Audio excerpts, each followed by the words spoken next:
আজ আমি বানিয়ে দেখাবো ৭০ বছরের পুরনো কড়াইতে পার্শে মাছের তেল ঝাল। এই কড়াইটা কিন্তু আমরা বংশ পরম্পরায় ব্যবহার করে চলেছি। আমার দাদি শাশুড়ি মা ব্যবহার করেছেন, আমার শাশুড়ি মা ব্যবহার করেছে, এখন আমি ব্যবহার করছি।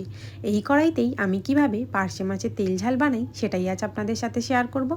তা যাই হোক, আমি পিউ, আপনারা রয়েছেন আমার চ্যানেল কুকিং উইথ পিউ বাদশায়। তাহলে চলুন দেখে নেওয়া যাক ৭০ বছর পুরনো কড়াইতে বানানো পার্শে মাছের তেল ঝাল। তো এই তেল ঝালটা বানানোর জন্য আমি এখানে 1 কেজি মতো পার্শে মাছ নিয়েছি আর মাছগুলোকে ভালোভাবে কেটে ধুয়ে পরিষ্কার করে নিয়েছি। মাছগুলো সাইজ দেখুন, খুব বড়ও না খুব ছোটও না, মাঝারি সাইজের পার্শে মাছ। মাছের মধ্যে একে একে দিয়ে দেব লবণ, হলুদ গুঁড়ো আর সামান্য লঙ্কা গুঁড়ো। আর যারা কিন্তু এই পার্শে মাছের তেল ঝাল খেয়েছেন তারা কিন্তু একবার সর্ষে পার্শে খেয়ে দেখতে পারেন, তার টেস্টও কিন্তু অসাধারণ। এবারে যে মশলাগুলো মাছের মধ্যে দিয়েছি সমস্ত মশলা ভালোভাবে মাখিয়ে নেব, যাতে মাছের মধ্যে সব মশলাগুলো ভালোভাবে কোট হয়ে যায়। এরপর কড়াইটা গ্যাসের মধ্যে বসিয়ে দেব কড়াই গরম করার জন্য। এই হচ্ছে সেই ঐতিহাসিক কড়াই, ৭০ বছরের পুরনো দিদি শাশুড়ি মার আমলের কড়াই। কড়াই ভালো করে গরম করতে হবে, না হলে কিন্তু মাছ কড়াইতে লেগে যাওয়ার সম্ভাবনা থাকে। তেল গরম হয়ে গেছে, এবার একে একে মাছগুলো কড়াইয়ের মধ্যে দিয়ে দেব। এরকমভাবে সমস্ত মাছ দিয়ে আমি লাল লাল করে ভেজে নেব। অনেকে আছেন যারা কিন্তু পার্শে মাছ ভাজা খেতে পছন্দ করেন। এদিকে মাছ ভাজা হোক, আমি কিছু ইনগ্রিডিয়েন্টস রেডি করে নিই। 2টো পেঁয়াজ কেটে নিয়েছি, 2টো কাঁচা লঙ্কা নিয়েছি আর নিয়েছি একটা বড় সাইজের টমেটো। টমেটোটাকেও আমি কেটে নেব। এটা আমি কুচিয়ে দেব না, আমি গ্রেট করে দেব।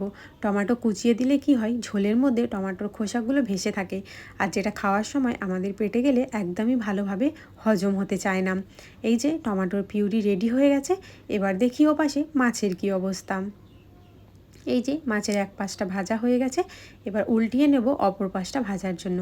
আর একটা জিনিস খেয়াল রাখতে হবে, মাছ ভাজার সময় মাছগুলোকে কিন্তু মচমচে করে ভাজতে হবে, না হলে কিন্তু মাছ ভেঙে যাওয়ার সম্ভাবনা থাকে। অর্ধেক মাছ ভাজা হয়ে গেছে এবং বাকি অর্ধেকটা ঠিক একইভাবে আমি ভেজে নেব। আমাদের কাছে ঐতিহাসিক কড়া ছাড়াও কিন্তু আমাদের কাছে ৭০ বছরের পুরনো ঐতিহাসিক হাঁড়িও রয়েছে। আপনারা যদি চান সেই হাঁড়িতেও কোনো রেসিপি করে আমরা দেখাতে পারি। তো দেখুন, এই যে মাছ ভাজা হয়ে গেছে, একদম মচমচে লাল লাল করে মাছগুলোকে ভেজে নিয়েছি। এবারে প্রত্যেকটা মাছ কড়াই থেকে উঠিয়ে নেব। এইবার পার্শে মাছের কালিয়াটা বানানোর জন্য একে একে আমি মশলা রেডি করব। যাতে আমি মাছ ভেজেছিলাম সেই তেলের মধ্যেই সামান্য তেল অ্যাড করে দিয়ে দেব পেঁয়াজ আর কাঁচা লঙ্কা। পেঁয়াজটাকে আমি হালকা লাল করে ভেজে নেব, একদম টিপ লাল করার দরকার নেই। এই যে পেঁয়াজটা হালকা লাল হয়ে এসছে, এরপর এর মধ্যে অ্যাড করব রসুন বাটা।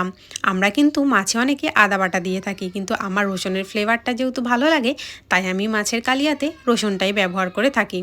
এই যে রসুনটা পেঁয়াজের সাথে একটু মিশিয়ে নিয়েই তার মধ্যে দিয়ে দেব টমেটোর পিউরি। টমেটোর পিউরিটা একটু মিশিয়ে নিয়ে তার মধ্যে দিয়ে দেব একে একে লবণ, হলুদ গুঁড়ো, ধনিয়া গুঁড়ো, লঙ্কার গুঁড়ো এবং সামান্য জিরে গুঁড়ো দিয়ে সমস্ত উপাদান ভালোভাবে কষিয়ে নেব। মশলা কষানোটা হচ্ছে জরুরি, না হলে কিন্তু মশলার মধ্যে থেকে একটা কাঁচা গন্ধ বের হয়। আর খাওয়ার সময় যদি তরকারি থেকে মশলার কাঁচা গন্ধ বের হয় তাহলে কিন্তু সেই খাবারটা একদমই খেতে ভালো লাগে না। সামান্য জল অ্যাড করে মশলাটা আমি কষাতে থাকবো যতক্ষণ না মশলা থেকে তেল ছেড়ে আসছে। এই যে মশলা থেকে তেল ছেড়ে দিয়েছে, এবারে আমি জল দিয়ে এটার সামান্য ঝোল বানিয়ে নেব মাছটাকে ফোটানোর জন্য। ঝোলে মাছ দিয়ে মাছ না ফোটালে কিন্তু মাছের ভিতরে মশলা ঢোকে না। এটাকে আমি এতটা ঝোল রাখবো না, ফুটিয়ে ফুটিয়ে আমি এটা কমিয়ে নেব। যেহেতু এটা আমি তেল ঝাল বানাচ্ছি তাই মাছের মধ্যে একটু তেল ভেসে থাকবে এবং কাই কাই মতো হবে। এইবারে ঝোলের মধ্যে সমস্ত মাছ দিয়ে ভালোভাবে মাছটাকে ফুটিয়ে নেব এবং ফুটিয়ে ফুটিয়ে ঝোলটাকে কমিয়ে নেব। আর এরকম ঐতিহাসিক ৭০ বছরের পুরনো কড়াই কার বাড়িতে আছে, বা সেই কড়াই এখনও পর্যন্ত কে ব্যবহার করছেন সেটা আমাকে কমেন্ট করে জানাবেন। এই যে ঝোল ফুটে এসছে, এবার একটু কমে এলেই নামিয়ে নেব পার্শে মাছের তেল ঝাল। এই যে একদম রেডি আমাদের পার্শে মাছের তেল ঝাল।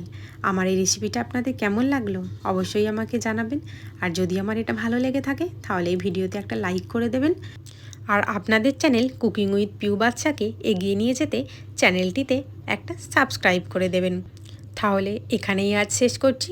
আপনাদের সাথে আমার আবার দেখা হবে অন্য কোনো একদিন অন্য একটি ভিডিওতে অন্য নতুন একটি রেসিপি নিয়ে। ততক্ষণের জন্য ভালো থাকবেন সবাই। ধন্যবাদ।